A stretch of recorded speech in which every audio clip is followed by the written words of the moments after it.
우리 잠깐 같이 기도드리겠습니다. 자비로우신 우리 아버지 하나님,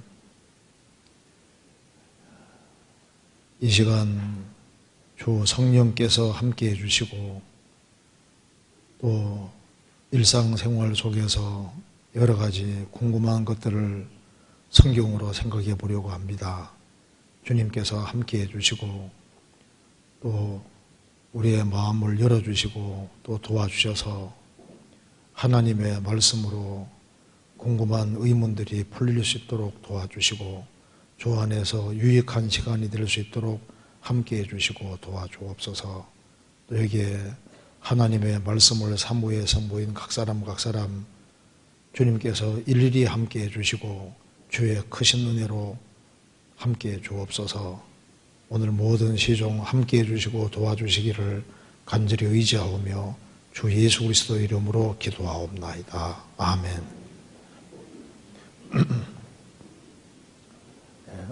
여기 좀 질문들이 우리 일상생활에 좀 유익한 질문들이 나와 있다고 생각을 합니다. 같이 한번 생각을 해보겠습니다.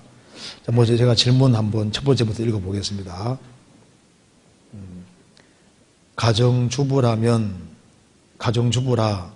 많은 돈은 헌금할 수 없지만 과부의 두 랩돈처럼 조금이라도 받으시는 주님께 기쁘게 하는 마음이 중요하겠죠? 질문을 이렇게 했습니다. 가령 특별현금 광고하실 때 아이들에게 습관이 되도록 작지만 저도 많은, 큰아이도 많은, 작은 아이도 많은씩 합니다.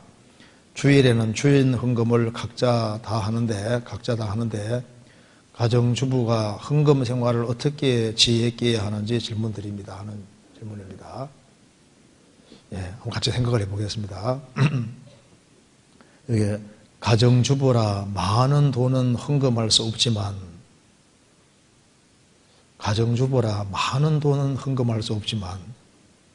그래도 가정주부 나름이잖아요. 어떤 가정주부는 아주 돈이 꽤 많고 한데 헌금을 조금 하는 사람도 있고, 어떤 사람은 또 어떤 가정주부는 가정적으로 참 어려움에도 불구하고 헌금을 많이 하는 사람도 있습니다. 그죠? 사실 이게 마음 문제입니다. 그래서 자녀가 혹시 이렇게 수술을 받아야 된다. 그러면 가정적으로 어려워도 고치기 위해서 아무리 많은 재물이라도 드리지 않습니까? 그러니까 여기에 이제 가정주부라 많은 돈은 헌금할 수 없지만 이게 꼭 맞는 건 아니거든요. 그래서 가정주부 나름이고 주님을 향한 마음이 얼마나 크냐 거기에 따라서 달라지게 되는 겁니다. 그렇잖아요. 그래서 많은 돈은 헌금할 수 없지만은 자녀가 다치면은 그게 엄청 돈 많이 들이잖아요. 그러니까 이제 이게 가정주부라 많은 돈은 헌금할 수 없지만 과부의 두 랩돈처럼 조금이라도 받으시는 주님께 기쁘게 하는 마음이 중요하겠죠. 이렇게 했는데 조금이라도 받으시는 주님께, 주님은 조금이라도 이제 소년이 보리떡 5개 물고기 2마리를 예수님께 드리니까 주님이 그걸 활용해서 5,000명을 먹이셨지 않습니까? 조그만 것도 받으시죠. 그런데 예수님이 죽으시기 일주일 전에 마리아는 300대 내려온 옥합을 깨트렸습니다. 향유 옥합을 깨트렸잖아요. 그러니까 주님은 조그만한 것만 받으시는 게 아니라 많은 것도 받으십니다. 그러니까 이제 조금이라도 받으시는 주님께, 그런데 이게 주님 많이 하는 것도 받으세요. 그런데 또 많이 드린다 할지라도 마음이 배제되면 안 받으시거든요. 아까운데 행하면 또 주님 안 받으시거든요. 적다 할지라도 정말 거기에 마음이 들어가면 또 주님 받으시거든요. 성경 이사야 1장 찾아보시겠습니다. 이사야 1장 11절.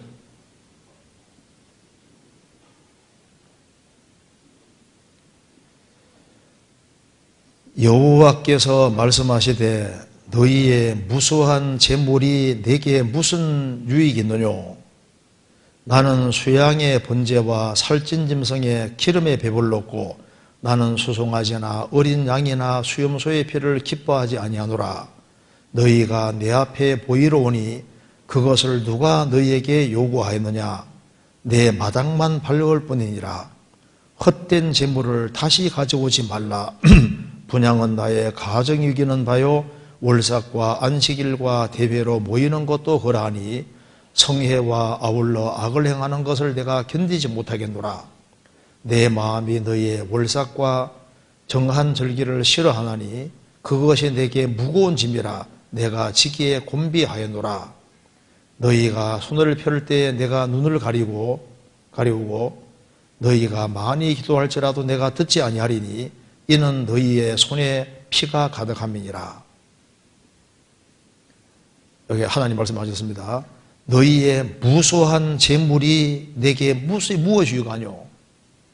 하나님께 양잡고 서잡고 많은 재물을 짐승 피자들을 드렸다는 겁니다. 그리고 막 여기 말한 대로 헛된 재물을 다시 가져오지 마라. 매월에도 모이고 월삭에도 모이고 안식일마다 모이고 대회로 모이고 이렇게 모이는데 성회와 거룩한 모임과 더불어서 악을 행하는 것을 내가 견디지 못하겠노라.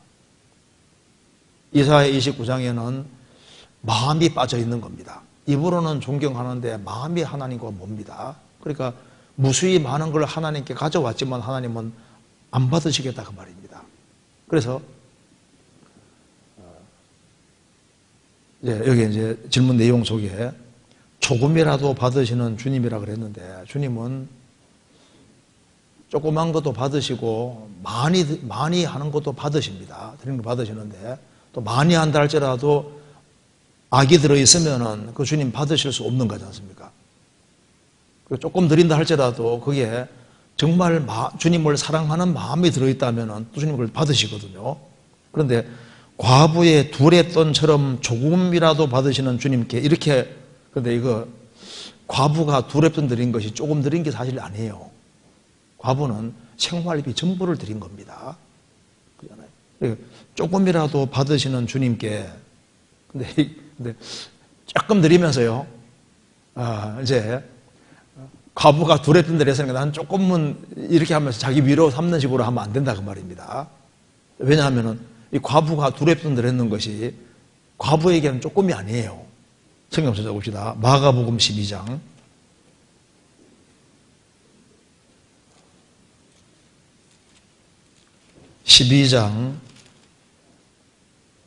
41절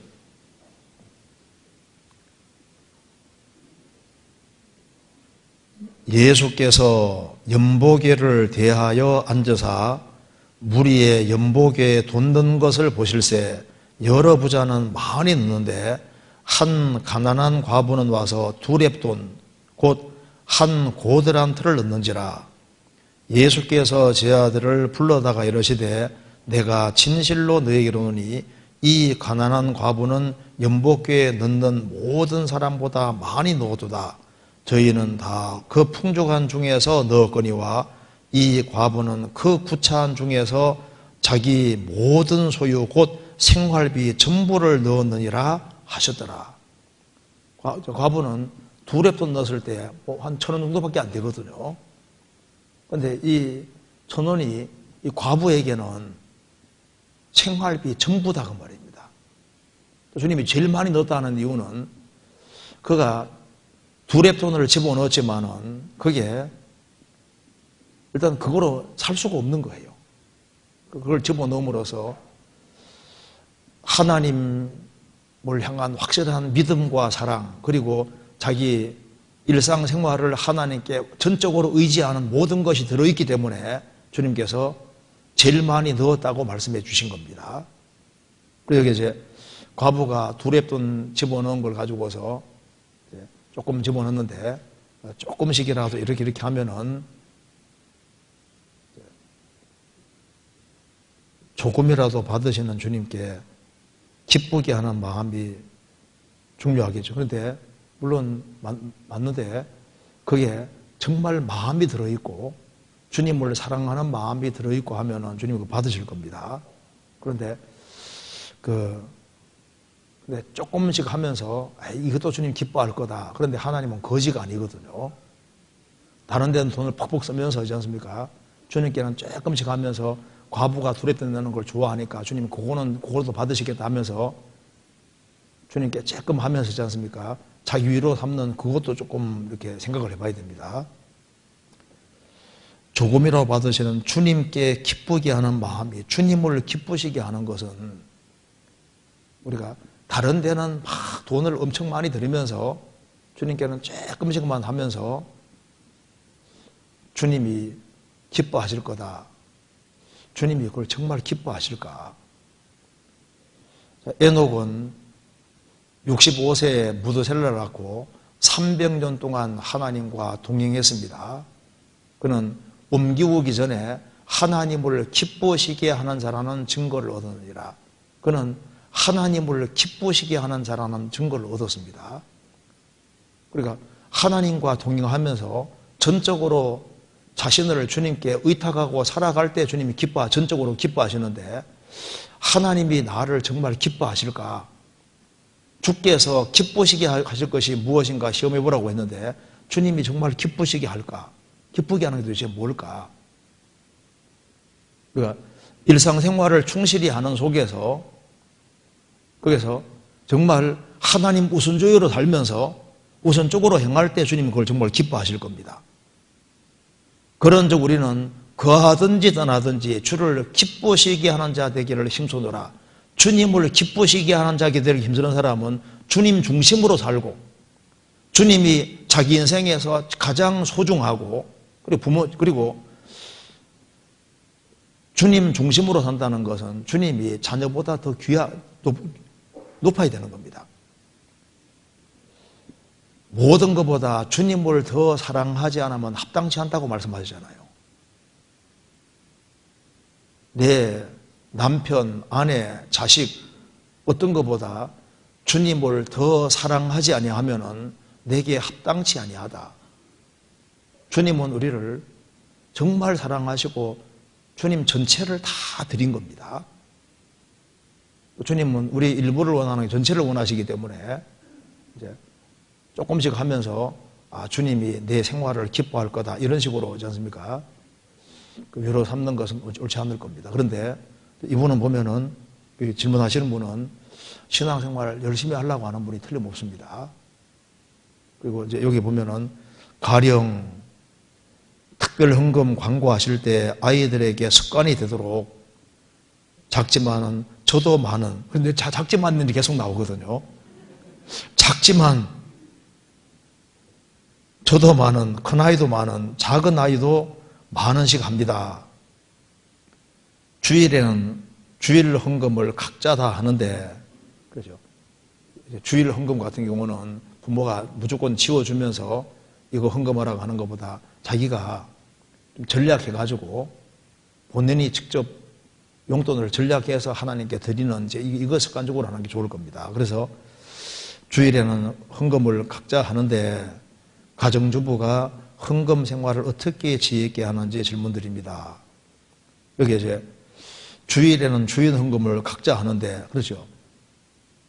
빈손으로 오지 말고 하나님께 이렇게 드리는 걸 습관화시키는 게 필요합니다.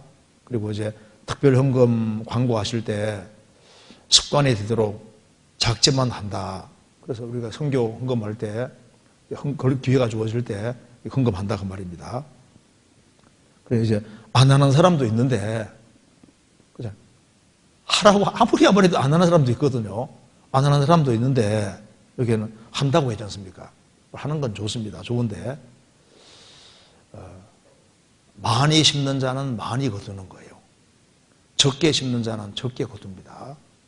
그래서 여기에 어떻게 헌금 생활을 지혜롭게 하느냐. 주님이 내 인생에서, 내 마음에서 자리를 크게 차지하면은 틀림없이 헌금을 더 적극적으로 하고 더 유용한 쪽으로 하도록 되어 있는 거예요. 왜냐하면 물질이 가는 걸 보면 그 사람을 알 수 있거든요. 사람은 자기가 소중하다고 생각하는 곳에 물질을 쓰게 되어 있는 겁니다. 그래서 내가 물질이 있을 때 그걸 주로 어디에 사용하는지 보면 그 사람을 알 수 있는 거예요. 그래서 시간 여유가 있을 때 시간을 어디에 쓰는지, 물질이 있을 때 물질을 어디에 쓰는지 보면 그 사람 가치관을 알 수가 있는 겁니다.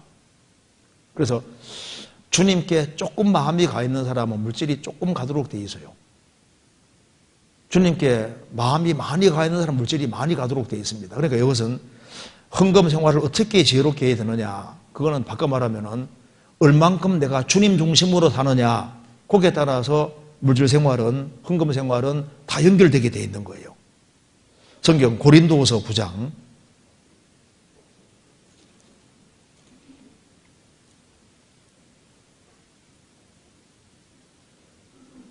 5절입니다.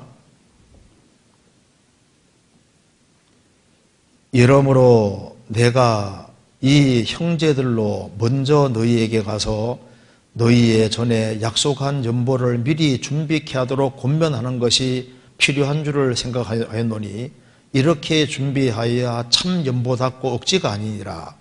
이것이 곧 적게 심는 자는 적게 거두고 많이 심는 자는 많이 거둔다는 말이로다. 각각 그 마음에 정한 대로 할 것이요 인색함으로나 억지로 하지 말지니 하나님은 즐기에 내는 자를 사랑하시느니라. 하나님이 능히 모든 은혜를 너희에게 넘치게 하시나니 이는 너희로 모든 일에 항상 모든 것이 넉넉하여 모든 착한 일을 넘치도록 하게 하려 하심이라. 기록한 바 저거 더 가난한 자들에게 주었으니 그의 의가 영원토록 있느니라 함과 같으니라. 심는 자에게 씨와 먹을 양식을 주시니가 너희 심을 것을 주사 풍성하게 하시고 너희 의의 열매를 더하게 하시리니 너희가 모든 일에 부여하여 너그럽게 연보를 하면 저희로 우리로 말미암아 하나님께 감사하게 하는 것이니라. 지금 여기에 내용이 뭐냐면은 예루살렘에 큰 기근이 있어서 예루살렘 성도들이 너무나도 어려웠습니다. 그래서 이제 이방 교회들이 예루살렘 교회를 돕기 위해서 연보를 준비했던 겁니다. 그래서 이제 고린도 교회도 이제 예루살렘 교회가 어려우니까 도와야 되겠다 싶어서 이제 연보를 모았던 겁니다. 그래서 이제 6절에 이것이 곧 적게 심는 자는 적게 거두고 많이 심는 자는 많이 거둔다는 말이로다. 예루살렘 교회가 어려운데 그 교회를 위해서 적극적으로 많이 헌금한 사람은 나중에 저 위에 가면 많이 거두고 적게 심는 자는 적게 거둔다 그 말입니다. 그런데 7절에 각각 그 마음에 정한 대로 할 것이요 인색함으로나 억지로 하지 말지니 어떤 사람도 이걸 가지고서 억지로 하지 말아서 나는 11조 생활 같은 거 안 할란다. 이건 그 말하는 게 아니에요. 11조를 지금 말하는 게 아니에요. 11조 생활을 말하는 게 아니고 지금 이거는 지금 예루살렘 교회가 어려워서 돕는 연보를 말하는 겁니다. 우리 칠례를 성교를 위해서지 않습니까? 이제 이렇게 이번에 좀 있는 사람은 좀 헌금하도록 하지 않습니까? 이제 그런 걸 할 때 인색함으로는 억지로 하지 말지니 그 말이고 여기 지금 11조를 말하는 게 아니다 그 말입니다. 이 말 이해되시죠? 그래서 여기에 하나님은 즐겨내는 자를 사랑하시느니라. 그러면서 10절에 심는 자에게 씨와 먹을 양식을 하나님이 주시는 것처럼 물질을 심는 사람은 그 심는 것도 주시고 그 이상 넘치게 주는 겁니다. 씨를 심는 사람은 단을 거두는 것처럼 물질 생활을 바르게 심는 사람은 하나님께서 넘치게 하나님이 채워주신다. 왜? 씨는 물질과 똑같기 때문에. 일단 내게 나가는 건 손해지만은 나중에 시간 지나가면 신기하게도 단이 맺히는 것처럼요. 주님이 그 물질과 그 이상의 것을 분명히 주시는 것을 생활 속에 경험하게 된다 그 말입니다. 그래서 잠언 19장 한번 적겠습니다. 19장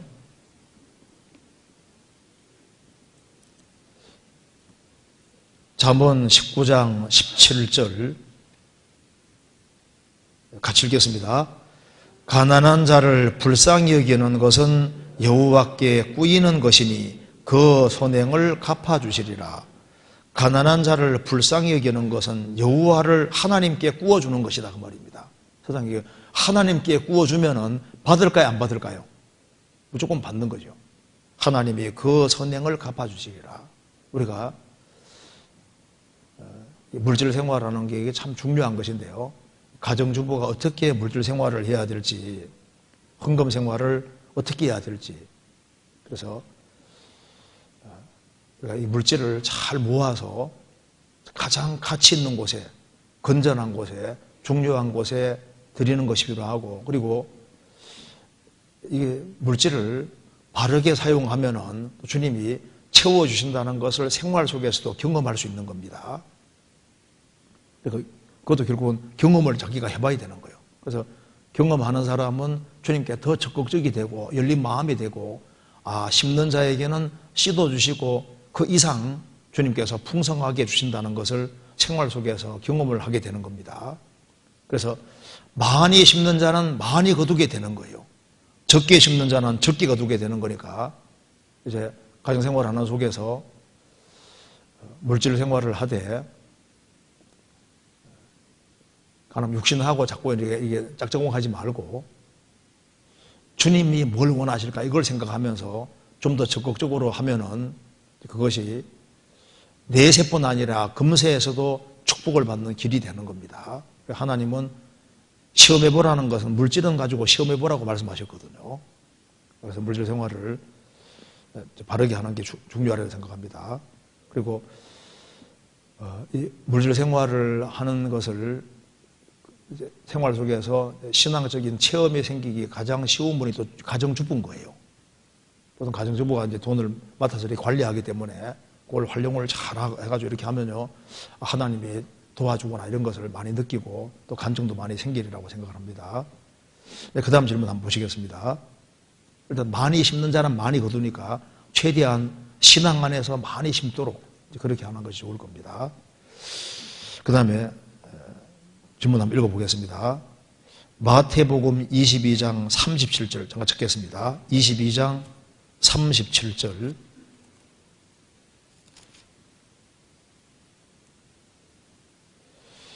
예수께서 가라사대 내 마음을 다하고 목숨을 다하고 뜻을 다하여 주 너의 하나님을 사랑하라 하셨으니,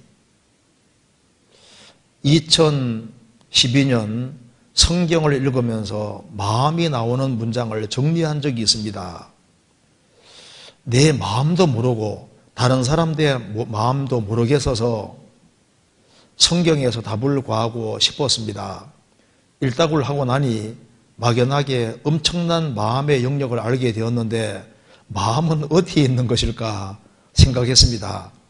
이번 동계수련회 이완 목사님 설교 중에서 내 마음을 다하고 뜻을 다하여 주 너의 하나님을 사랑하라는 말씀을 들으면서 목숨 이퀄 몸, 뜻은 이퀄 혼, 그럼 마음은, 마음 영역은 영역인가라는 생각이 들었습니다. 이렇게 해도 되는 것인지 궁금합니다. 설교는 열심히 듣고 또 성경을 열심히 파헤친 것 같아요. 여기 2012년에 성경 읽으면서 마음이 나오는 문장을 한번 정리해보자고 정리를 했다는 겁니다. 내 마음도 모르고 다른 사람 마음도 모르게 해서 성경에 답을 구하고 싶어서 이렇게 마음에 대해서 공부를 했는데, 성경 일독을 하고 나니 막연하게 엄청난 마음의 영역을 알게 되어서 성경에 마음에 대한 얘기 굉장히 많지 않습니까? 그래서 마음은 어디 있는 것일까 생각했습니다. 마음이 어디 있을까요? 할 때 마음이 있긴데 어디 있는지 모르겠죠. 어디 있긴 있어요. 어디 있는지 모르겠어요. 마음이 심장에 붙어 있는 거, 어디 붙어 있는 거, 뭐 있긴 있지 않습니까? 있는데 어딘지 모르겠지 않습니까? 그래서 마음이 어디에 있는 것일까요? 저도 궁금합니다. 있긴 있어요. 그죠? 이 마음이 성경에서 굉장히 중요한 부분인데, 영혼에서 깊숙한 곳에서 가장 중요한 부분이 사실 마음입니다. 그래서 성경에서는 지킬 만한 것보다 더 내 마음을 지켜라. 그 마음이 신앙생활에서는 가장 중요한 요소가 되는 거예요. 그래서 이 마음이 참 이게 중요하다 싶어서 일독하면서 성경 정리도 해보고 그래서 이 마음이 성경에 굉장히 많이 나와 있으니까 이 마음이 참 중요한데 마음이 어디에 있는 것일까 그런 생각을 했다는 겁니다. 우리 성경 잠언 한번 보겠습니다. 잠언 4장.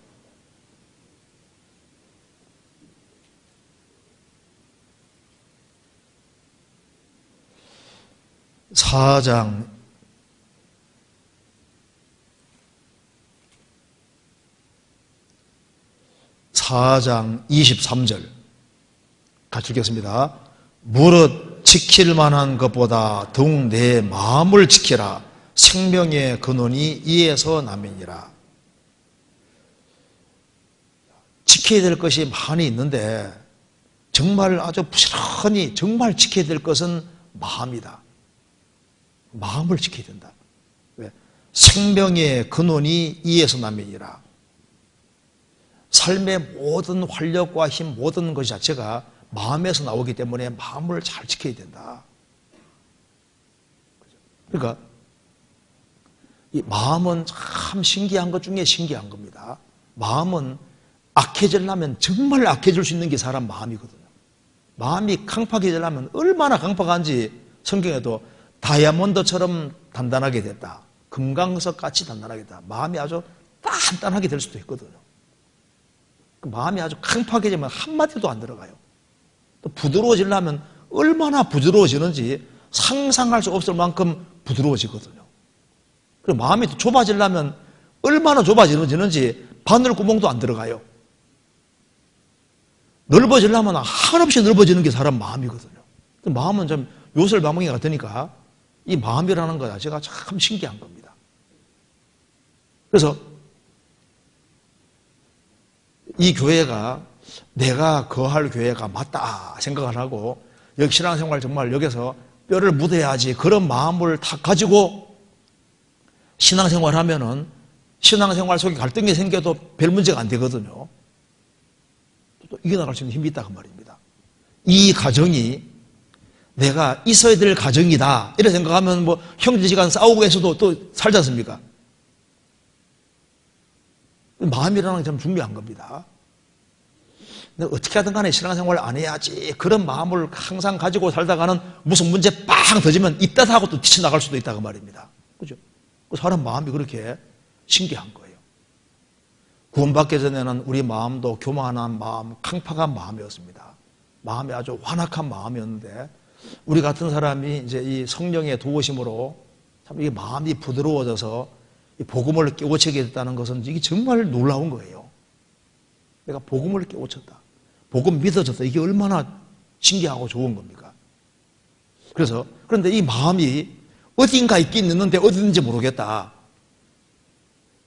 어디 여기에 육체는 이게 이제 흙덩어리인데 여기 속에 뭔가 어디 있긴 있는데 어딘가 있다고 말입니다. 어딘가 분명히 있는 거예요. 그런데 어딘지 모르겠다. 아는 사람 한번 얘기해봐요. 이거 콩팥에 붙어 있는 것도 아니고 이게 마음 심장에 붙어 있는 거지. 보통 심장을 마음으로 그리는데 심장에 붙어 있는지 어디 무슨 뭐 있긴 있지 않습니까?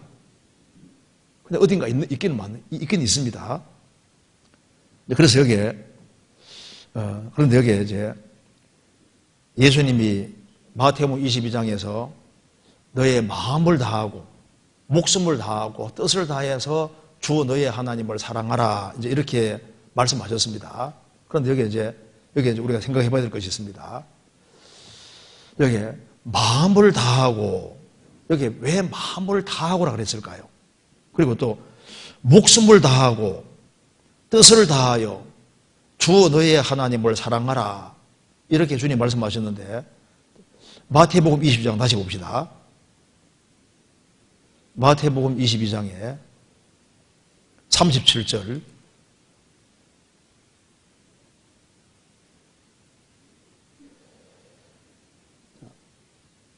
내 마음을 다하고 그럼 마음을 다하고 목숨을 다하고 뜻을 다하고 이게 이제 무슨 뜻인지 한번 생각을 해보겠습니다.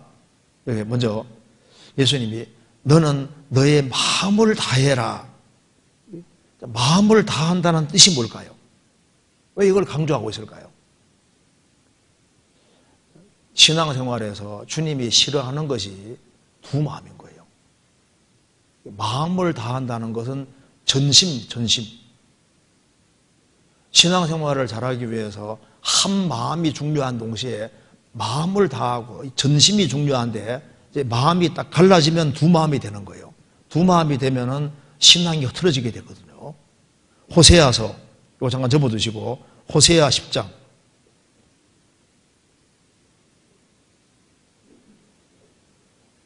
호세아 10장 2절.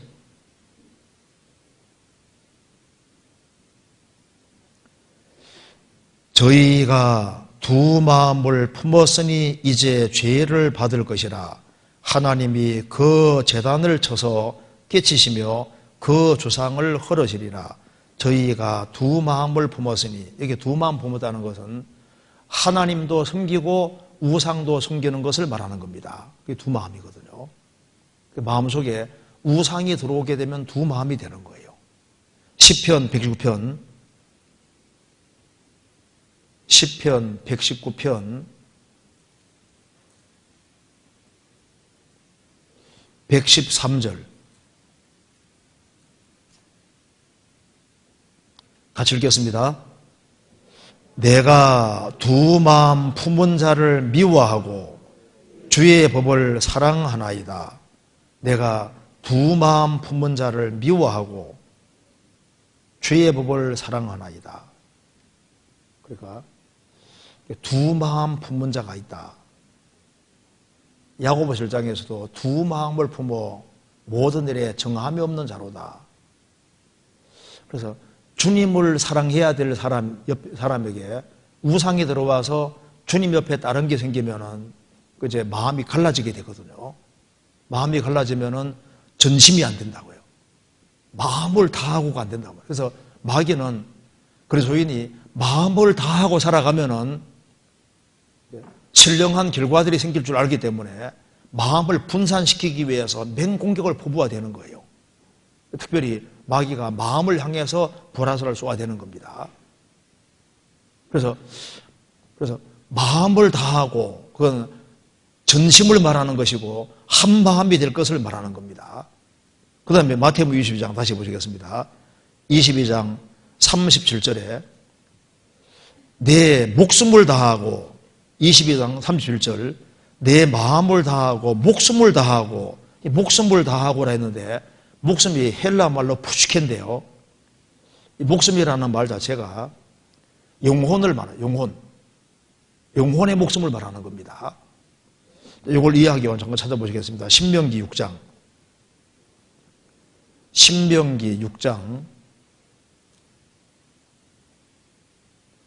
6장 5절입니다.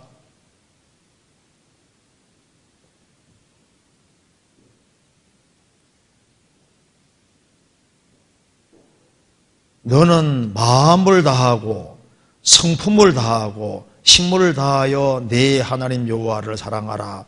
내 마음을 다하고 성품을 다하고 힘을 다했는데, 성품을 다한다는 말이 뭐냐면은 영혼의 전 존재를 동원하는 그 영혼을 말해요. 영혼. 생명이 활동하는 그 영혼을 가리키는 겁니다. 그래서 너의 마음을 다하고 너의 성품을 다하고, 그래서 이걸 성품이라고 했는데 영혼을, 영혼의 성품을 다, 그러니까 자기 중심 전체에서 전 존재를 다 동원할 걸 말하는 겁니다. 성품을 다하고, 이것이 아마 헬라 말로는 네페신가 되어 있을 겁니다. 그래서 신약 성경에는 이게 푸시케로 되어 있는데 영혼 말하는 겁니다. 영혼의 목숨을 말하는 겁니다. 그리고 이제 마태복음 22장 다시 읽겠습니다. 22장 보기 전에 마가복음 12장도 한번 볼까요? 마가복음 12장 30절에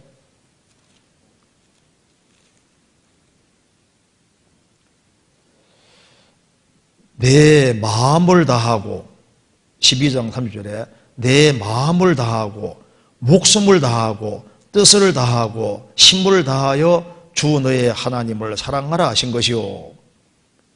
목숨을 다하고, 목숨은 영혼의 목숨, 영혼을 가리키는 겁니다. 목숨을 다하고, 뜻을 다하고, 뜻은 그 자기의 지성, 자기의 생각이 참 중요하잖아요. 자기의 뜻을 다하고, 자기의 생각, 지성, 이런 걸 다하고, 힘을 다해서 주의 너의 하나님을 사랑하라. 그래서 여기에 몸은 목숨 이퀄 몸이 아니라 목숨은 영혼을 가리키는 것이고 뜻을 가리키는 것은 자기의 생각과 정신 그리고 마음을 다해서 가장 자기 영혼의 가장 깊숙한 자기 중심 그 모든 것을 다해서 이제 주님을 사랑하라. 여기 이제 몸은 목숨, 뜻은 혼, 마음은 영의 영역, 그런 말을 하는 게 아니고, 목숨을 다하라는 것은 자기 영혼의 전 존재를, 영혼을 말하는 것이고, 뜻은 생각과 정신을 가리키는 것이고, 그리고 마음은 우리 생을 살아가는 가운데 가장 바닥에 있는 가장 중요한 요소가 마음입니다. 그 영혼의 가장 깊숙한 그 속에서 중심에서 가장 중요한 하나님을 가장 중요하게 두고 하나님을 가장 사랑하는 그런 걸 가지고서 이렇게 주님을 사랑하라 이제 그렇게 말씀하신 겁니다. 그래서 여기에 그러면 여기에 마음을 다하지 않는 게 뭘까요? 두 마음으로 행하는 건 마음 다하는 게 아니잖아요. 그리고 목숨을 다하는 것은 자기 영혼 전체를 다해서 주님을 사랑하는 걸 말하는 겁니다. 그래서 주님을 가장 소중하게 여기지 아니하면은 목숨을 다하는 게 아닙니다. 그리고 마음과 생각, 정신 속에 하나님 뜻이, 하나님의 말씀이 가장 중심이 되어야 되는 겁니다. 그리고 힘을 다해서 자기의 전 힘을 다하고 그걸 다해서 주의 너의 하나님을 사랑하라. 모든 것보다 하나님을 우위에 두고 살아라는 말씀입니다. 그런데 이제 이거 질문하시는 분이 모든 것보다 정말 하나님을 사랑하는 마음으로 살기 원해서 이런 질문을 했으리라고 생각을 합니다. 그런데 여기에 목숨은 몸을 말하는 게 아니라 영혼 쪽을 말하는 게 맞는 겁니다. 그래서 사람이 온 천하를 얻고도 자기 목숨 잃으면 그 목숨이 이제 영혼의 목숨을 말하는 겁니다. 영혼. 여기도 이제 목숨을 다하고 자기 영혼의 목숨 그걸 말하는 겁니다. 자기 영혼을 다해서 그런 뜻입니다. 그렇게 이해하면 되겠습니다. 그 다음 질문 한번 읽어보겠습니다. 부모님께 전도하기 위해 자주 연락을 드려야 하고 잘해드려야 하는 것을 압니다. 성경에도 부모에게 잘하라고 되어 있고 잘하고 싶지만 한결같이 핍박하시는 부모님을 대하는 것이 너무 힘이 듭니다. 기도는 하지만 부모님을 생각만 해도 몸이 아프고 정적으로 힘이 듭니다. 꼭 부모님께 자주 연락하고 기념일을 챙겨야만 전도가 될까요? 이제 구원받고 난 이후에 오랫동안 부모님을 전도하려고 노력한 것 같아요. 그래서 이제 부모님께 전도하기 위해 자주 연락을 드려야 하고 잘 해드려야 하는 것을 압니다. 잘 알고 있지 않습니까? 그렇게 해서 잘 하고 있는 겁니다. 그래서 성경에도 부모에게 잘하라고 되어 있고 잘하고 싶지만 잘하라고 되어 있으니까 잘하면 되잖아요. 그런데 이제 잘하고 싶지만 성경에도 잘하라고 되어 싶지만은 한결같이 핍박하시는 부모님을 대하는 것이 이 부모님 보통 부모가 아닌 것 같아요. 한결같이 핍박하시는 부모님. 이런 부모님을 둔 사람은 개인적으로는 복이 있습니다. 그죠? 한결같이 핍박하시는 부모님. 부모님 중에 한때는 핍박해도 이제 한결같이 핍박하시는 부모님, 이런 부모는 드물거든요. 그런데 한결같이 핍박하는데 핍박받는 분은 어떻게 됩니까? 성경에 복이 있다고 했기 때문에 지금 이제 이분은 정말 복이 일단 많은 분이에요. 주님께서 보실 때 정말 복이 많은 분이라고 생각할 겁니다. 성경 마태복음 5장 보시겠습니다. 신비 들어가는 것보다 일단 기뻐하고 즐거워해야 된다고 주님 말씀하셨죠. 마태복음 5장 11절. 나를 인하여 너희를 욕하고 핍박하고 거짓으로 너희를 거스려 모든 악한 말을 할 때는 너희에게 복이 있나니 기뻐하고 즐거워하라. 하늘에서 너희 상이 큼이라. 너희 전에 있던 선지자들을 이같이 핍박하였느니라. 하늘에서 너희 상이 큼이라. 핍박을 받으면 상이 크니까 기뻐하고 즐거워하라. 어떤 분이 얘기합니다. 이 우주 안에서 은하계가 엄청 많은데 은하계 하나가 얼마나 크냐. 은하계가 크기가 얼른 잘 이해 안 되니까 캐나다와 미국과 멕시코 정도의 크기를 은하계라고 하면은 태양계는 이 정도랍니다. 태양계는 컵 하나 정도 크기랍니다. 그럼 은하계 얼마나 큰지 알겠지 않습니까? 근데 이런 은하계가 몇 개 있느냐? 1천억 개 정도 있을 것이다. 그럼 구원받은 사람 숫자가 몇 명 정도 될까요? 핍박을 잘 참아냈으니까 은하계 한 개 가지라고 주면 좋겠죠. 아니, 그 정도만 주시겠어요? 그러니까 핍박하고 너희를 거스려 모든 악한 말을 할 때는 복이 있다. 그날에 기뻐하고 즐거워하라. 하늘에서 너희 상이 큼이라. 그러니까 한결같이 핍박하는 부모님이니까 한결같이 핍박을 받고 있으니까 일단은 이분은 지금 사실은 복받은 분입니다. 그죠? 복을 엄청 많이 받고 있는 거예요. 상이 크다고 말입니다. 그래서 기도는 하지만 너무 힘이 덤벼냈는데 부모님 대하는 게 너무 힘이 들다. 우리가 말은 이렇게 했지만 힘들다는 말이 사실 맞습니다. 사람이 소원이 큰데 빨리 안 이루어지면 마음이 상하는 거예요. 그래도 혹시나 이게 부모님이 이루어질지 모른다 생각하면요, 마음에 힘들고 한결같이 핍박하니까 구원 안 될까봐 걱정도 될 거 아니에요. 그래서 이제 기도는 하지만 부모님 생각만 해도 몸이 아프고, 이 말이 이해가 돼요. 부모님을 생각만 해도 몸이 아프고 정적으로 힘이 듭니다. 그러니까 보통 부모님이 아닌 거예요. 그리고 이제 그 마음을 어떻게 하면 다치게 하는지도 알고 있는 부모거든요. 어떻게 하면 공격하면 딸이나 아들 그 마음이 상할지를 알고 있는 분입니다. 이런 분이 있거든요. 그래서 몸이 아프고 정적으로 힘이 든다. 부모님께 꼭 자주 연락하고 기념일을 챙겨야만 전도가 될 거예요.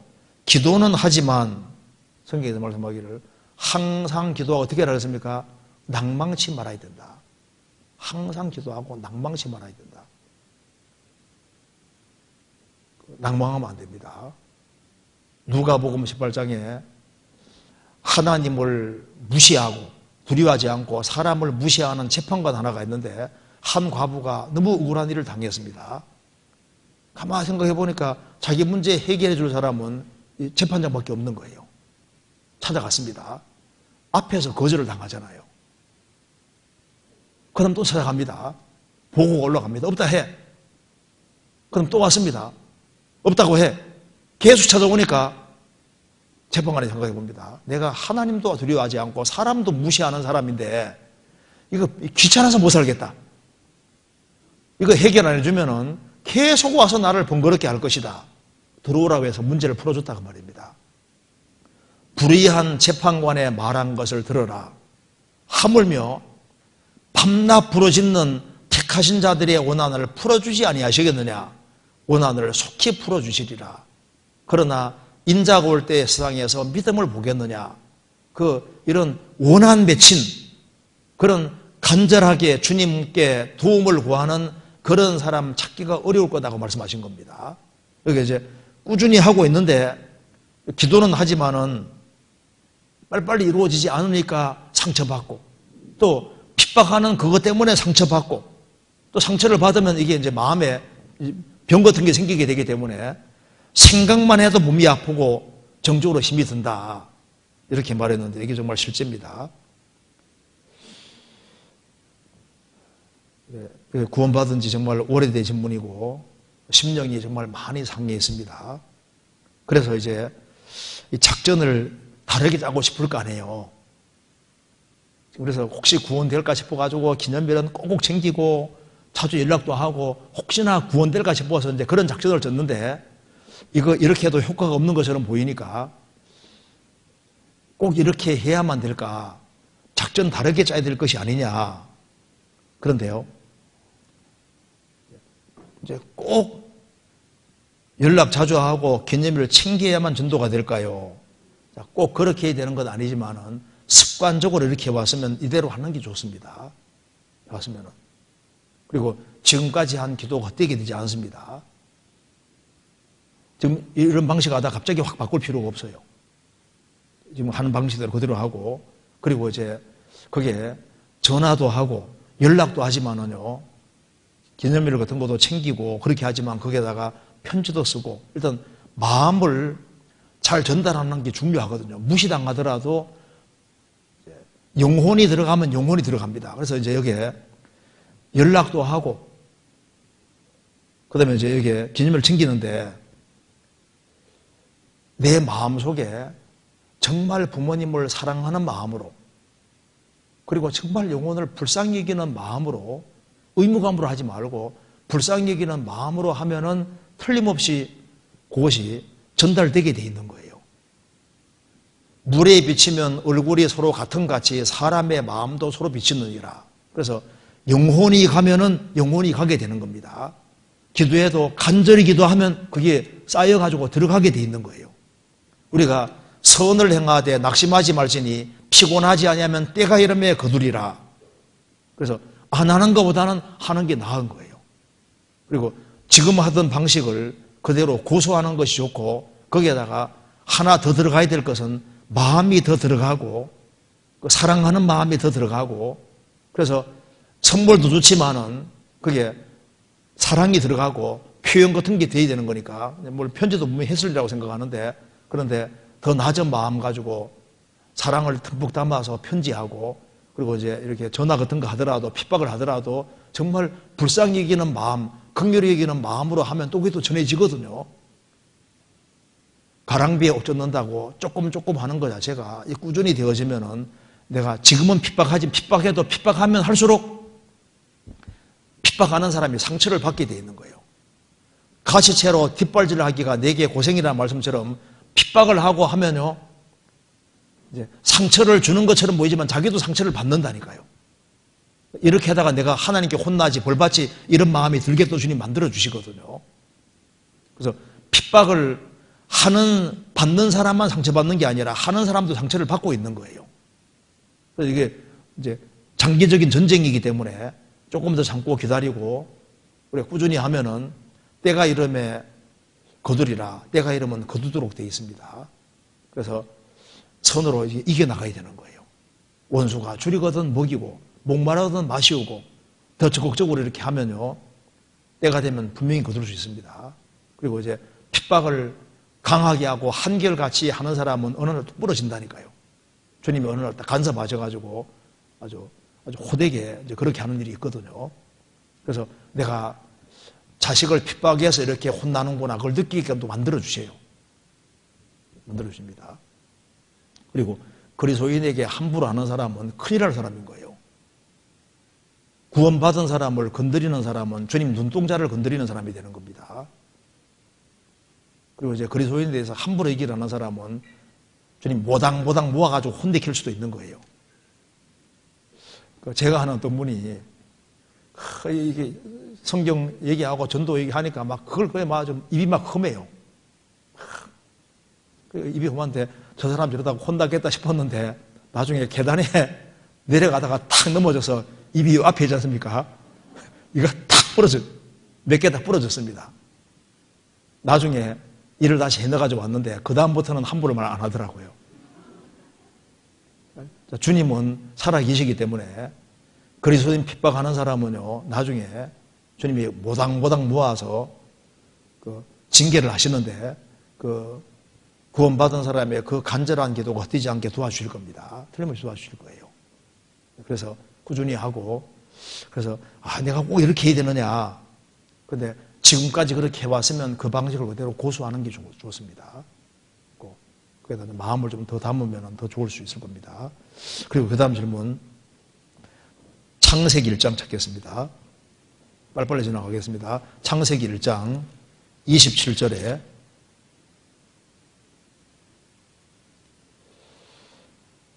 하나님이 자기 형상 곧 하나님의 형상대로 사람을 창조하시되 남자 여자를 창조하시고, 그 다음에 2장 7절입니다. 여호와 하나님이 흙으로 사람을 지으시고 생기를 그 코에 불어넣으시니 사람이 생명이 된지라. 18절. 여호와 하나님이 가라사대 사람의 독처하는 것 좋지 못하니 내가 그를 위하여 돕는 배필을 지으리라 하시니라. 질문 내용에 창세기 1장, 2장, 3장에 나오는 사람을 창조하신 구절이 아담과 하와를 일컫는 말씀인가요? 장별 순서대로 이해하면 다른 여자와 남자도 있는 것 같아 질문드립니다. 성경은 순서대로 이해하는 것이 아닌 짝이 있다는 말씀으로 미루어 보면 아담과 하와를 일컫는 것 같기도 한데요. 정리 부탁드립니다. 똑같은 사람이죠. 창세기 1장에 하나님 형상대로 남자 여자 지으셨는데 그건 간단하게 말한 거고, 2장에는 또 상수를 해서 하나님이 흙으로 사람 지으시고 아담 만드시고 난 다음에 아담 갈비뼈로 하와 만든 거 더 상세하게 설명한 내용이고 똑같은 내용인 거예요. 그래서 최초의 사람은 아담 하와가 맞습니다. 그리고 창세기 1장 2장은 똑같은 내용이에요. 왜냐하면 창세기 5장 찾겠습니다. 창세기 5장 1절에 보시겠습니다. 아담 자손의 계보가 이러하니라. 하나님이 사람을 창조하실 때 하나님의 형상대로 지으시되 남자 여자를 창조하셨고 그들이 창조되던 날에 하나님이 그들에게 복을 주시고 그들의 이름을 사람이를 그러셨더라. 아담 자손의 계보 얘기하면서 하나님의 형상대로 사람을 지으셨다. 남자 여자를 만드셨다. 그러니까 하나님 형상대로 지음받은 남자가 누굽니까? 아담이고 그 아내가 누굽니까? 하와잖아요. 똑같은 사람 맞잖아요. 첫사람은 아담입니다. 이거는 절대로 불변인 거예요. 첫사람은 무조건 아담입니다. 아담 전에는 사람이 없었습니다. 하나님의 형상대로 지음받은 사람은 아담인 거예요. 고린도전서 15장.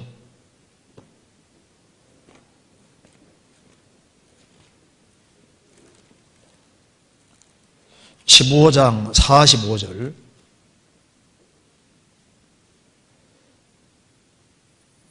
기록된 바 첫사람 아담은 산영이 되었다는 것 같이 마지막 아담은 살려주는 영이 되었나니, 아담은 첫사람입니다.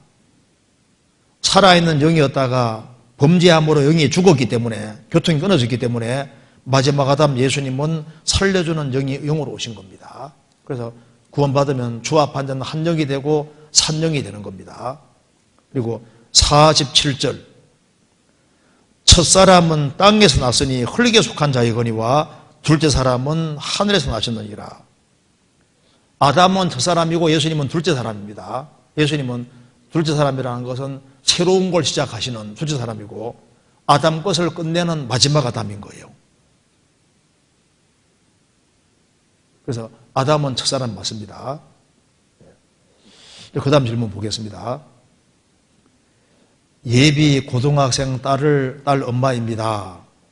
공부에 욕심이 많고 토요일에도 학원 다니느라 토요교재 참석이 어렵고 주일날에는 참석하나 공부해야 한다며 집에 빨리 가자고 재촉합니다. 학생이니까 공부를 해야 하는 건 맞는데 저는 교재에 붙는 것도 중요하다고 생각하여 고민이 됩니다. 제가 교재는 해주지만 사춘기로 접어든 딸은 잔소리만 듣는 것 같습니다. 고등학교도 본인이 원해서 기숙사가 있는 학교로 진학을 하게 되어 주말에 봅니다. 걱정만 앞서실 분들입니다. 예비 고등학생 딸 엄마입니다. 중고등부 시절이 참 중요한데 요즘 중고등부 자녀를 둔 부모들은 참 걱정이 많습니다. 어머니들의 걱정은 거의 다 무슨 걱정입니까? 자녀 걱정인 거예요. 걱정이 있다는 겁니다. 그래서 공부에 욕심이 많고 토요일에도 학원 다니느라 토요교재 참석이 어렵고 주일날에는 참석하나 공부해야 한다며 집에 빨리 가자고 지적합니다. 공부에 욕심이 많고 이게 참 드문 경우입니다. 요즘 시기한 것 중에 하나가 이거거든요. 공부에 욕심이 많고 좀 공부를 안 해서 문제인데 공부에 욕심이 많으니까 공부 안 하는 자녀보다 얼마나 유리한 위치에 있어요. 우리 시대에 공부를 시키려는 사실 주된 이유도 뭐 유명해지게 하려는 게 목적이 아니라 공부를 못하면 탈선하기가 쉽고 나쁜 친구하고 어울리고 오락으로 흐르고 그리고 이제 세상적으로 되기 쉽기 때문에 그래서 이제 공부를 시키려고 사실 하는 겁니다. 사실 그래서 이성 문제 이제 걸리지 않으면 사실 큰 문제는 아닌데요. 근데 이성 문제 걸릴까봐 이 문제 시간 여유가 많으면 공부 안 하면 또 이성 문제 걸리기도 쉽거든요. 그런데 여기서 이제 공부에 욕심이 많다. 그래서 욕심이 많아서 토요일에도 학원 다니느라 토요교회 참석이 어렵고 주일날에는 참석하나 공부해야 한다면 집에 빨리 가자 적합니다. 정말 공부를 좋아하는 것 같아요. 열심히 하는 것 같아요. 그런데 딸이 구원을 받았는지도 점검해 볼 필요가 있습니다. 나이가 적어도 구원을 받은 사람은 기본적으로 뭘 아냐면은 먹든지 마시든지 뭘 하든지 다 주님 영광을 위하라고 말씀하시기 때문에 하나님 중심으로 살아야 된다는 걸 본성적으로 알게 되거든요. 구원받은 사람은. 그래서 공부를 해야 되는 건 맞지만은 균형을 잡아야 됩니다. 균형을. 그래서 학생이니까 공부를 해야 하는 것은 맞는데 저는 교재에 붙는 것도 중요하다고 생각하여 고민이 됩니다. 맞죠? 어머니 생각 잘하고 있죠. 둘 다 잘해야 되는 것이 맞습니다. 그런데 사실 초등학교 다닐 때도 구원 받았으면은 초등학교 다닐 때부터 좀 교재에 참 이렇게 연결을 시키고 중학교 1학년, 2학년 이때도 교재에 잘 붙여서 교재를 잘 하게 만들어야 되는데 이제 막 나이가 좀 들어가면서 급해지니까 교재에 연결시키려고 하면 그게 또 안 쉽거든요. 평상시 때 이렇게 잘하는 게 훨씬 더 중요합니다. 그래서 여기에 이제 교재에 붙이는 거 중요하죠. 제가 교재는 해주지만 사춘기로 접어든 딸은 잔소리만 듣는 것 같습니다. 고등학교도 본인이 원하는 기숙사에 있는 학교로 진학을 하게 되어 주말에만 봅니다. 그러니까 공부를 좋아하는 게 맞죠. 그러니까 이제 학교도 원하는 기숙사에 있는 학교로 진학을 하게 되어서 주말에만 봅니다. 그래서 이게 잔소리만 듣는 것 같습니다. 그러면은 어머니가 얘기해 주기 어려우면은 전도인들, 교회 학교 전도인들과 이렇게 주일날 왔을 때 교제할 수 있는 시간을 엮어줘서 이렇게 교제할 수 있는 그런 여건을 만들어주는 게 필요할 겁니다. 그래서 이제 고등학교도 기숙사 있는 학교로 갔다면은 여기에 부모님이 원하는 게 아니라 본인이 원하는 기숙사 있는 학교로 갔다. 이거 보면 고집이 또 센 것 같잖아요. 이 부모님을 무시하고 자기 주관과 방법대로 하면은 그게 잘하는 것처럼 보이지만 꼭 잘하는 게 아닙니다. 근데 여기 당장은 공부에 열심을 쏟는 건 참 좋잖아요. 그런데 공부에 열심을 해도 이게 이제 변수들이 많이 생기는데 갑자기 뭐 이성 친구 사귈 수도 있고 갑자기 마음에 드는 사람이 생길 수도 있고 그래서 신앙이 강하지 아니하면은 또 공부를 열심히 하는 것처럼 보이지만 또 나중에 뭐가 흐트러질 수도 있고 문제들은 항상 상존해 있는 겁니다. 그래서 이게 이제 어떻게 해야 되느냐.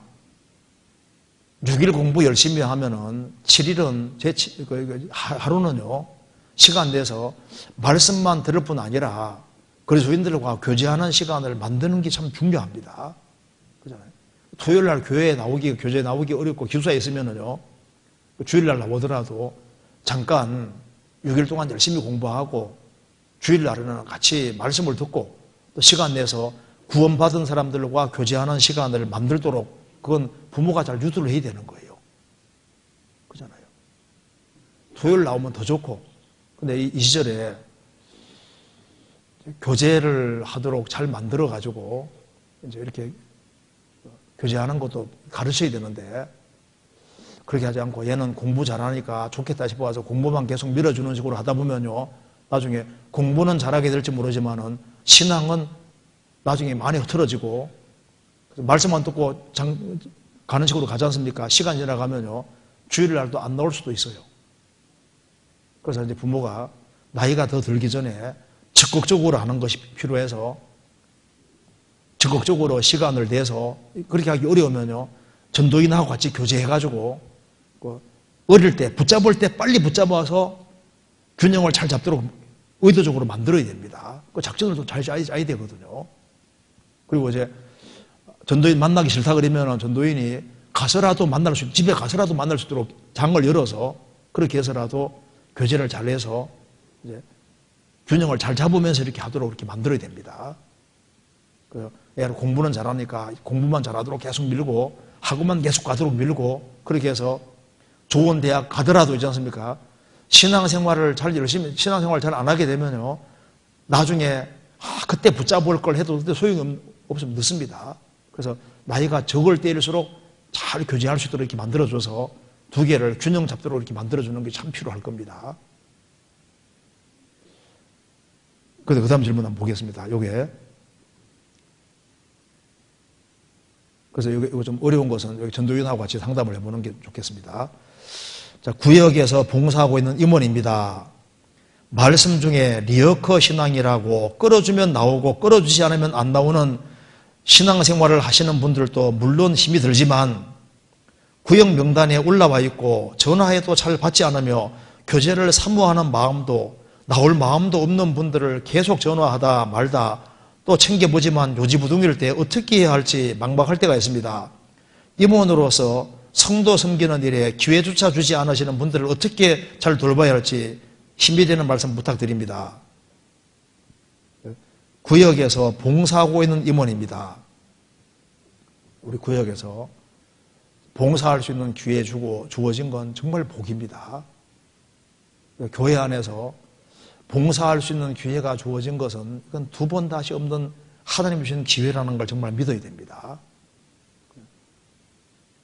천사들도 그리스도인들을 부러워하지 않습니까? 그리고 여기 이제 말씀 중에 리어커 신앙이라고, 이번 말씀을 들었으면 아니 이것도 잘 기억하고 계시네. 리어커 신앙이 뭔지 아시죠?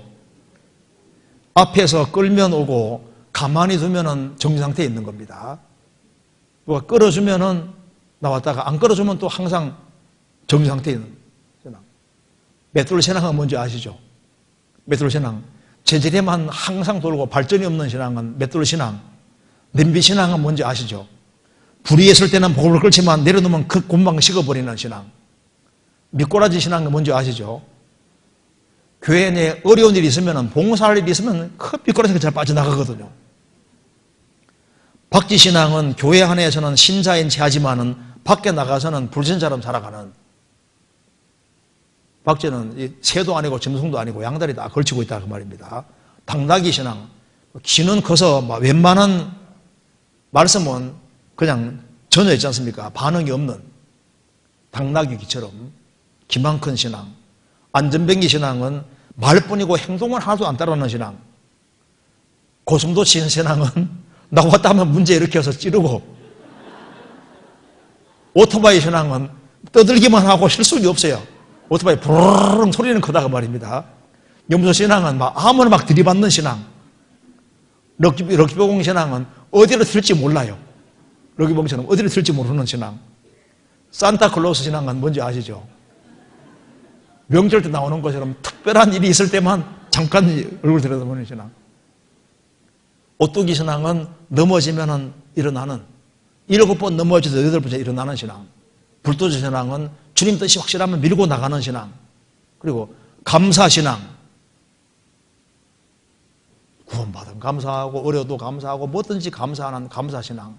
상록수 신앙은 어떤 경우에도 변함없는 신앙입니다. 변함없는 신앙. 신앙 종류가 여러 가지 있는데 여기 이제 말씀 중에 미역거 신앙이라고 끌어주면 나오고 끌어주지 않으면 안 나오는 신앙생활을 하시는 분들로도 물론 힘이 들지만은 구역 명단에 올라와 있고 전화해도 잘 받지 않고 교제를 사모하는 마음도 나올 마음도 없는 분들을 계속 전화하다 말다 또 챙겨보지만 요지부동일 때 어떻게 할지 막막할 때가 있습니다. 일단 다 구원받았다 할 수 없습니다. 구원받았으면 좋지만 우리가 접촉하는 사람들이 다 구원받았다 할 수 없어요. 주님 오시는 그날 누가 남을지 모릅니다. 그렇잖아요. 주님 다 데려가시겠습니까? 물론 구원을 진짜 받았으면 데려가시겠지만은 그의 열매로 그들을 안다고 말씀하셨습니다. 성경 말씀하기를 우리가 형제를 사랑함으로 사망에서 옮겨 생명으로 들어가는 줄 알거니와 사랑치 아니하는 자는 사망에 거하느니라. 구원받은 그리스도인이라고 하는데 교제를 사모하는 마음도 없고 그리스도인들과 같이 모이는 것도 좋아를 하지 않고 형식적으로 왔다 갔다 하는 그런 식으로 해서 주님 오실 때 정말 데려가실까? 정말 구원받았을까? 모를 일입니다. 그렇잖아요. 고린도후서 11장에 바울 사도도 여러 가지 어려움 당하는 중에 거짓 형제들 중에 위험을 당했다. 형제인 줄 알았는데 보니까 형제가 아니었거든요. 누가복음 17장 보면은 10명의 문둥병 환자를 예수님이 고쳐주셨습니다. 그런데 10명이 다 고침받았는데 사례하러 온 사람은 사마리아 사람 하나밖에 없는 거예요. 10명이 다 고침받지 않았느냐? 그런데 그 9은 어디 갔느냐? 10명의 사람들 중에 9명은 몸만 고침받은 겁니다. 사마리아 사람은 영혼까지 구원받게 된 거예요. 구원을 받은 사람 중에도 신앙생활을 정말 바르게 하는 사람은 너무 적습니다. 그래서 이제 세상에 구원을 받았다고 하는데 이럴 수가 있냐고 이제 힘이 드는 겁니다. 임원을 하다 보니까 구원받은 사람이 좀 직고 챙기려고 하다 보면 이것이 하다 보면 잘 안 되지 않습니까? 그래서 너무 답답하다 그 말입니다. 어떻게 해야 되겠느냐? 성경 갈라디아 6장 보시겠습니다. 갈라디아서 6장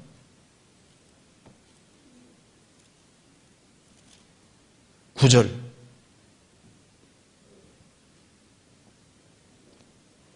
다시 읽겠습니다. 우리가 선을 행하되 낙심하지 말지니 피곤하지 아니하면 때가 이름에 거두리라. 우리가 선을 행하되 낙심하지 말지니 피곤하지 아니하면 때가 이름에 거두리라. 그래서 전화를 계속 하지만은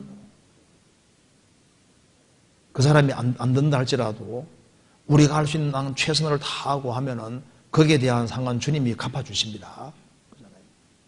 그래서 여기에 임원으로서 성도 섬기는 일에 기회조차 주지 않으시는 분들을 어떻게 잘 둘러봐야 할지, 성도 섬기는 일에 기회조차 주지 않는다. 기회를 주셔야죠. 제발 좀 전화 한번 잘 받아주고 섬길 수 있는 기회를 주고, 그리고 이게 어떻게 해야 되느냐. 그런데요, 이것도 임원이 얼만큼 간절한 마음을 가지고 있는지 달라지는 거예요. 안 나오는 사람도 임원이 정말 그 불타는 마음이 있고 열렬한 마음이 있고 사랑하는 마음이 크면은 전화해도 거기에서 간절함이 배어있기 때문에 사람 마음이 딱 붙잡힌다니까요. 잠언 27장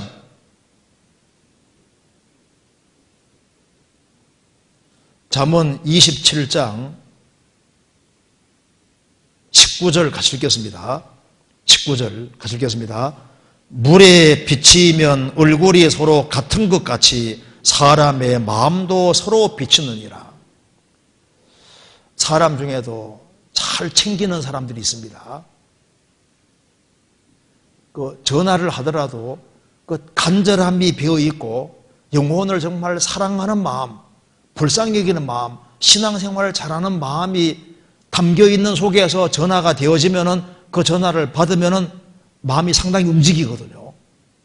그리고 이제 그 성경에서 강권에 채우라는 말씀처럼 적극적인 마음을 가지고 있으면요, 또 사람 마음을 또 확 움직일 수도 있는 거라고. 그래서 여기 이제 우리가 한 사람을 붙잡고 한 사람을 세우려고 하면은 적극성기라는 게 필요합니다. 그냥 단순히 전화마음 이렇게 할 것이 아니라 더 적극적인 마음을 품고 정말 주님께 매달리면서 그렇게 하면요, 사람이라는 건 참 신비한 거예요.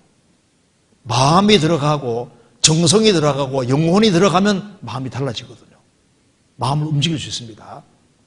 자녀 마음 움직이는 것도 어머니가 정말 자녀를 사랑하는 것을 느낄 수 있게 만들어주면요, 자녀 마음을 확 바꿀 수도 있거든요. 우리 남편 마음을 못 바꾼다. 사랑하는 마음이 그만 바꿀 수 있습니다. 아내도 마찬가지거든요. 사람 마음을 움직이는 건 사랑이기 때문에 그게 강권하되 그게 사랑이 있고 정말 그 사람이 바르게 살기를 정말 원하는 그 간절한 마음이 들어있으면은 그런 사람은 또 잘 세울 수도 있는 거예요.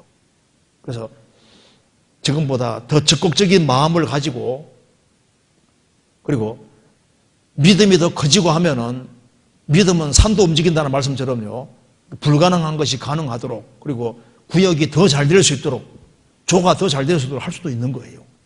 그리고 하나님의 도우심을 구하면 되거든요. 어떤 지역교회에 전도 안 된다. 전도인이 바뀌면 되거든요. 안 되는 게 아니라고. 그리고 이제 외국의 어떤 선교사로 가더라도 언어 잘한다고 선교 잘하는 게 아닙니다. 언어를 못해도 사람을 잘도 건져요. 그러니까 말 잘한다고 언어 잘한다고 해서 전도 잘 되는 것도 아닙니다. 못해도 영혼을 정말 사랑하는 마음이 크면 전도한다니까요. 구원된다니까요. 불신자들을 데려왔을 때도 상담할 때 어느 사람은 막 세련되게 말하는데 한 명을 못 건지거든요. 어느 사람은 막 말하는데 막 발음도 정확하지 않아도 구원 잘 받게 하거든요. 왜? 사람이 구원받게 하는 게 아닌데 그 사람 사랑하는 마음이 너무 크니까 그냥 마음이 그냥 움직여지는 거예요. 그래서 영의 세계가 영이라는 게 있는 겁니다. 영이 있는 겁니다. 사람은 육체만 있는 게 아니라 영이라는 것이기 때문에 사람 영혼을 터치하고 들어가는 것이 중요한 거예요.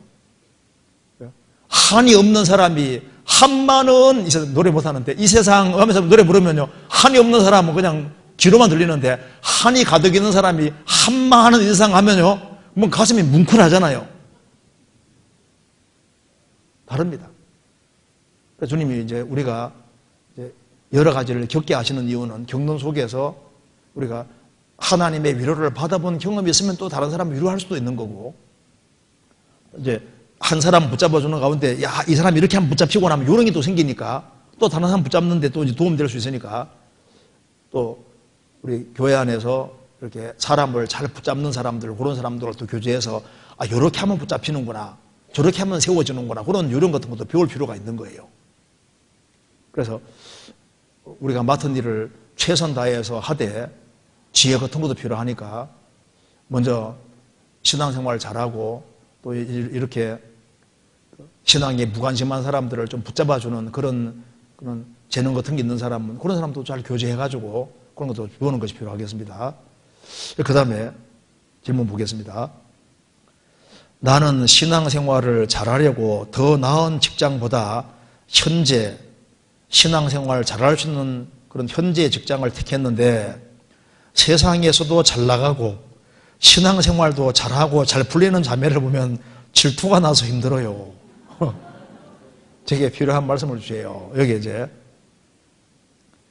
나는 신앙생활을 잘하려고 더 나은 직장보다 현재 직장, 신앙생활 잘할 수 있는 직장을 택했는데 세상에서도 잘 나가고 신앙생활을 잘하고 잘 풀리는 자매를 보면 질투난다. 그런데 이게 결혼 안 한 자매님이 이게 썼는지 결혼한 자매가 썼는지 그걸 모르겠는데요. 일단 결혼 안 한 자매가 썼다면은 신앙생활을 잘하려고 더 나은 직장보다 현재 직장을 택했다. 잘한 겁니다. 소득이 적어도 신앙생활을 잘할 수 있는 직장 택한 거 잘한 겁니다. 그런데 세상에서도 잘 나가고 신앙생활도 잘하고 잘 풀리는 사람에 보면 질투가 난다. 질투가 나는 건 좋은데 있을 수 있는데 힘이 들어요. 힘까지 들으면 안 되는데. 사람마다 달란트와 재능이 다르잖아요. 하나님 각 사람마다 인도해가는 코스가 다릅니다. 하나는 이러고 하나는 저러하고 길이 각기 다를 수 있는 거예요. 그래서 이렇게 일이 잘 풀리는 자매를 보면 안 보면 되잖아요. 보면 얼른 돌리고 주님 바라보면 될 겁니다. 그런데요, 여기 이제 문제는 이렇게 이제 결혼한 자매 경우는 나는 신앙생활을 잘하라고 더 나은 직장보다 현재 직장을 택했는데 결혼한 사람이라면은 남편이 먹고 살만하면요 가능하면 결혼생활을 안 하는 게 좋아요. 집에 자녀 키우고 집에 있는 게 훨씬 낫습니다. 근데 형편이 안 좋은 경우에는 그래도 직장 중에서 이렇게 좀 신앙생활 잘하려고 좀 이렇게 돈은 적게 물릴지라도 이제 그런 직장을 택할 수도 있지 않습니까? 그런데 여기에 어떤 경우든 간에 세상적으로도 잘 나가고 또 신앙생활도 잘하고 그런 걸 보면은 질투가 난다 그 말입니다. 질투가 올라올 수는 있지 않습니까? 그런데 누가 잘 풀렸는지는 모르는 일입니다. 세상적으로도 잘 나가고, 그런데 그 잘 나가는 것이 신앙생활을 잘하면서 균형을 잘 잡으면 좋은데 세상적으로 잘 나가면은 상당한 위험도 있습니다. 너가 만사가 형통하고 잘 돼가고 일이 잘 풀릴 때 조심하라고 성경이 말씀했습니다. 왜냐하면은 하나님을 잊어버리게 될까 조심하라. 이스라엘이 가나안 땅 들어가서 먹고 살만하고 잘 돼갈 때 하나님을 버렸거든요. 그래서 경제적으로 일이 너무 잘 풀리는 게 꼭 좋은 게 아닙니다. 그러다가 신앙생활은 하는 것처럼 보이는데 신앙은 뒷전이 되기도 하는 거예요. 성경에 서머나 교회하고 라오디게아 교회 두 개를 비교해 보면은 라오디게아 교회는 나는 부유하다, 부유하여 부족한 것이 없다고 했습니다. 경제적으로 상당히 자립이 되고 경제로 먹고 살만하고 잘 사는 데가 라오디게아 교회거든요. 그런데 주님께서는 너는 너의 가난한 것과 가련한 것과 눈먼 것과 벌거벗어가지 못한다. 주님께서는 가난하다고 하셨는데 서머나 교회는 환란이 있고 궁핍이 있고 장차받을 환란이 있는데 실상은 부유한 자라. 믿음에 부유한 것이 부유한 거예요. 그렇기 때문에 어떤 경우든 간에 신앙생활을 잘하려고 하는 그쪽이 훨씬 지혜로운 겁니다. 세상적으로 잘 나간다고 해서 그게 꼭 좋은 거냐? 위험 요소가 훨씬 더 많은데 그걸 잘 나가는 걸 활용해가지고 잘 나가는 만큼 그걸 적극적으로 주님께 돌리고 그렇게 하지 아니하면은 세상 것에 휩쓸려 가서 신앙이 약간이라도 등한이 되면은 등한이 된 그 손해를 무엇으로 채울 수 있겠습니까? 세상에서 신앙적으로 손해본 것은 이거는 만회할 길이 없는 거예요. 그러니까 다른 건 다 손해봐도 되거든요. 내가 물질을 손해볼 수도 있고 다 손해볼 수도 있는데 친구도 있고 다 이럴 수도 있는데 신앙생활을 잘하는 것은 손해보면 안 되는 겁니다. 이건 절대적으로 손해보면 안 되는 거예요. 내가 주님 앞에서 신앙생활을 잘했다. 이건 하나 이름 얻어야 됩니다. 그 사람 신앙생활을 하나 멋지게 했다. 우리 주 안에서 아름다운 이름 얻어야 되는 거예요. 춘천에 제가 전도하러 옛날에 여러 번 갔었는데 그게 양구에 산 자매님이 암이 걸려서요. 그 옛날에는 길이 안 좋았습니다. 말하는 길이 굉장히 안 좋은데 그게 매 주일마다 그 아픔을 이끌고 계속 참석을 했거든요. 양구 그 당시 교회가 없었으니까. 그런데 그거 통해서 많은 사람이 감동을 받고 그 자매가 주님 품에 들어갔을 때 많은 사람이 장례식에 참여했습니다. 그분은 죽었지만 주 안에 정말 아름다운 이름을 얻은 겁니다.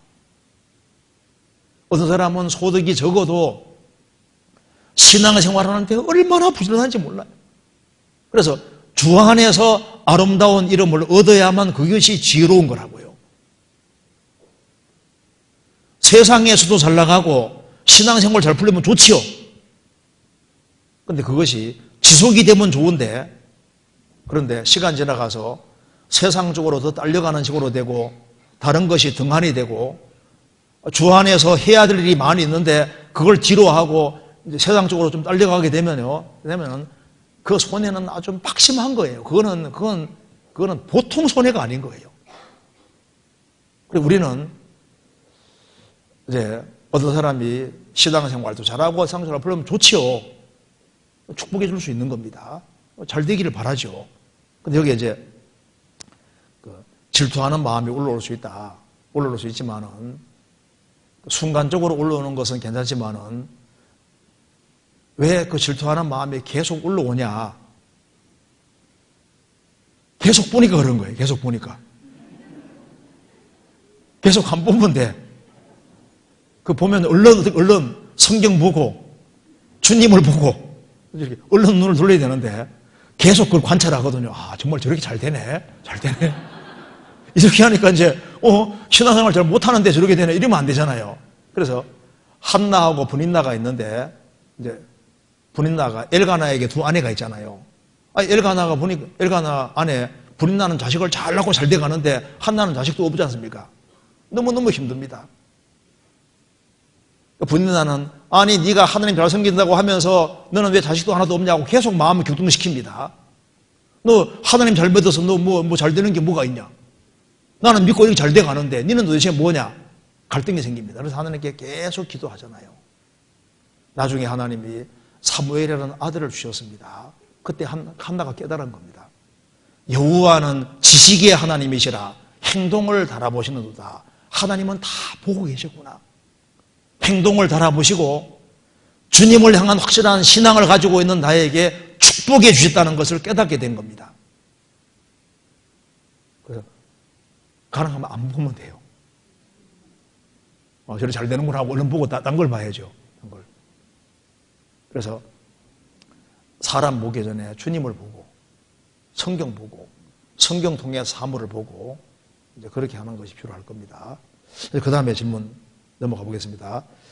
요즘 세상이 어지럽고 시끄럽습니다.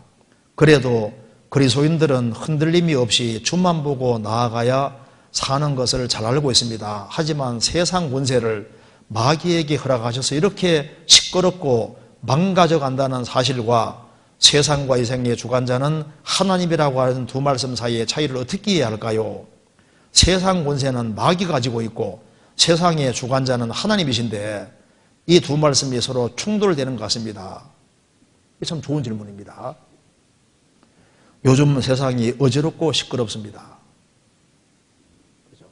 왜냐하면 세상은 지금 상대주의 시대이기 때문에 절대적인 기준이 무너져서 가정도 흔들흔들, 사회도 흔들흔들, 이제 전 세계가 한국뿐만 아니라 전 세계가 흔들흔들하고 있습니다.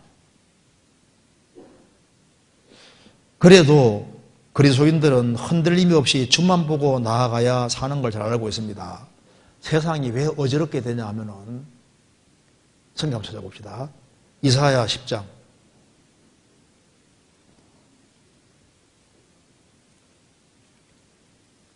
이사야 10장 1절.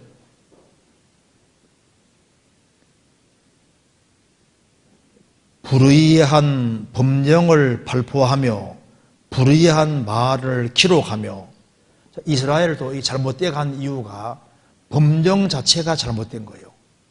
불의한 법령, 이 잘못된 법 하나가 선포되면요, 그 밑에서 엄청난 것이 무너지게 되는 겁니다.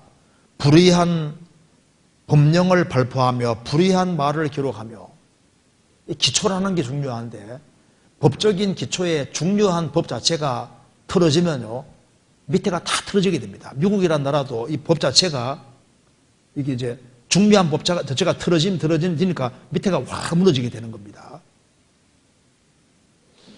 그래서 이스라엘도, 제가 시간이 많지 않아서 말씀 자세히 못 드리겠는데요, 법 자체가 이게 잘못되니까 사회적으로 문제들이 많이 생기고, 이제 이런 일이 생겼습니다. 이사야 3장에.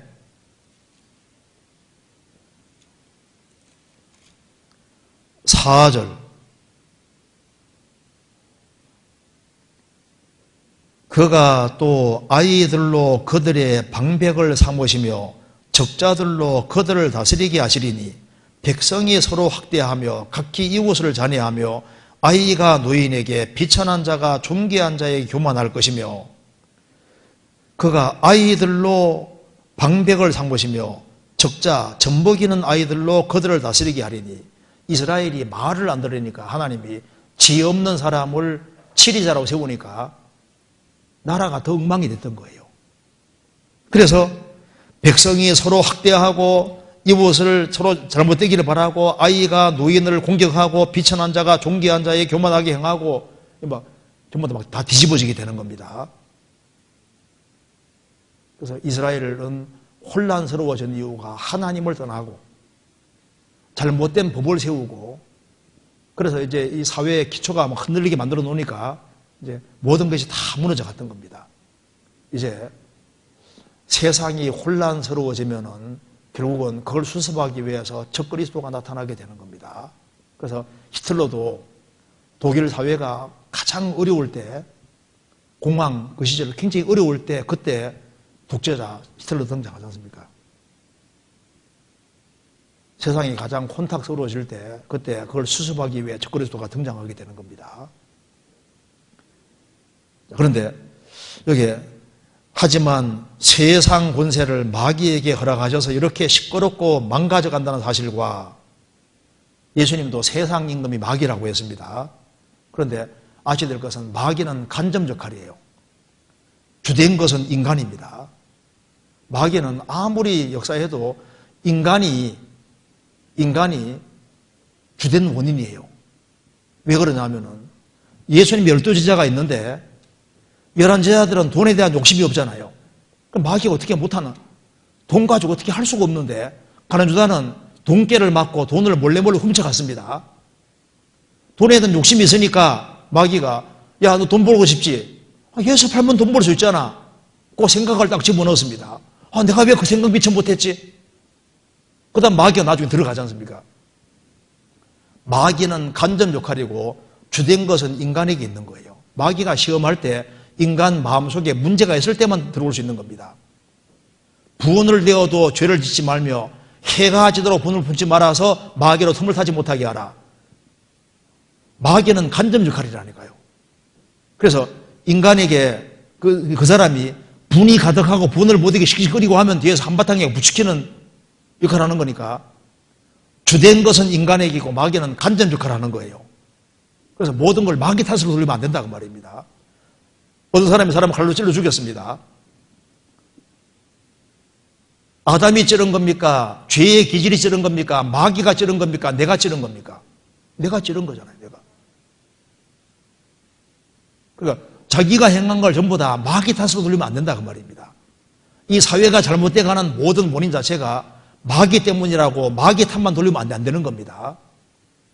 주된 원인은 인간에게 있는 거예요. 사람이 죄 짓고 난 이후에 나 마귀 때문에 죄 지었다. 그럼 자기는 책임이 없냐 그 말입니다. 간음죄 짓고서 마귀가 죄 짓게 했다. 마귀가 죄 지은 거면 자기가 죄 지은 겁니까? 자기가. 그런 잘못된 생각 가지고 있으니까 마귀는 무치키는 간접 역할을 한 거예요. 마귀가 제 아무리 역사에도 하나님 다스림 안에 있기 때문에 마음대로 할 수 있는 게 아닙니다. 마귀가 욥을 시험할 때도 하나님께서 욥 시험하되 목숨은 건드리지 마라. 제사만 쳐라. 그 다음에 몸을 치되 목숨은 안 된다. 마귀는 하나님 허락하신 범위 안에서만 일할 수 있는 겁니다. 그래서 루터는 얘기하기를, 종교개혁자 마르틴 루터는 말하기를 devil is God's devil, 마귀는 하나님의 마귀다. 마귀는 아무리 역사해도 하나님 앞에 쓰임받는 부분에 불과하지, 이 우주를 통치하시는 분은 하나님이신 거예요. 그래서 세상 권세를 마귀에게 열어가져서 이렇게 시끄럽고 망가져 간다는 사실과 아닙니다. 주는 원인은 인간에게 있는 거예요. 마귀는 뒤에서 부추기는 겁니다.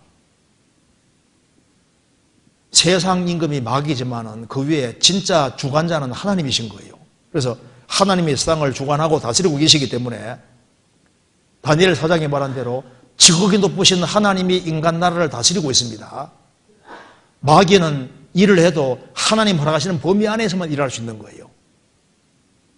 그리고 그 사람 마음속에 잘못된 것이 없는데 그 사람을 유혹해서 타락시키는 게 아니라니까요.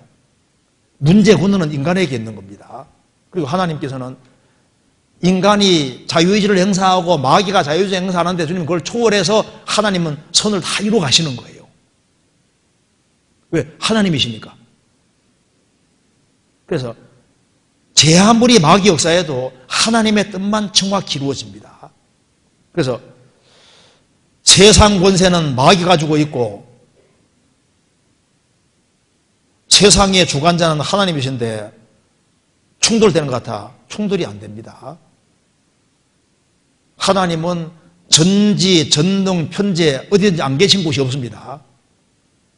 마귀는 많이 알고 다지 많이 알고 많은 능력이 있고 빨리빨리 활동을 하고 이동해야 됩니다. 하나님은 전지, 전능, 편재 하시니까 항상 하나님 이기시고 마귀는 아무리 일해도 하나님 일밖에 못 이루는 거예요. 예수님을 유대인들이 배척하고 마귀도 부추겼지 않습니까? 예수님은 죽으시고 부활하심으로 오히려 구원을 완성하셨습니다. 인간은 악을 행하고 마귀도 악을 행하지만 주님께서는 그걸 이용해서 다 선만 이루어 가시고 하나님 뜻을 정확히 이루어 가시고 구원받을 만한 사람을 한 명도 안 남기고 정확히 구원의 길로 인도하십니다. 벌받을 사람 벌받게 하시고 구원될 사람은 정확히 구원하십니다. 왜? 하나님이시니까. 하나님이 주관자로 계십니다. 그리고 마귀가 배후의 세상에서 일을 해도 하나님이 주관자라고 계시기 때문에 거기서 하나님 배후에서 일을 항상 하고 계시는 거예요. 모순이 안 생깁니다. 근데 이 시간이, 질문이 이렇게 많은데요. 시간이 벌써 3시 반이 됐습니다. 여기에. 질문이 여기 뒤에 굉장히 많은데. 그래서 빨리빨리 할 수 있을 것 같았는데 이게 반 됐어요. 빨리 끝내야 되겠죠? 빨리 끝내면 좋아하시더라고. 그래서 뒤에 질문이 많은데 그건 다음 기회에 하도록 하겠습니다. 같이 기도하시겠습니다. 자비로우신 우리 아버지 하나님, 역사의 마지막 시대를 살아가는 저희들을 주 예수 그리스도를 알게 해주신 것을 진심으로 감사합니다. 우리가 주 안에서 어떻게 행할 것을 알 수 있도록 더욱 도와주시고 열매 맺는 삶을 살 수 있도록 더욱 역사해 주시옵소서. 주님 앞에 서는 그날까지 주 안에서 귀하게 쓰임받도록 도와주시고 우리의 사랑하는 가족들, 친척들, 이웃들에게도 이 귀한 복음을 전할 수 있도록 도와주시고 30배, 60배, 100배 결실하는 귀한 삶이 될 수 있도록 도와주옵소서. 우리가 생을 살아가는 가운데 신앙생활에서 손해보지 아니할 수 있도록 도와주시고 항상 먼저 그의 나라와 그의 의를 구하며 생을 살 수 있도록 도와주옵소서. 주 예수 그리스도 이름으로 기도하옵나이다. 아멘. 네, 수고하셨습니다.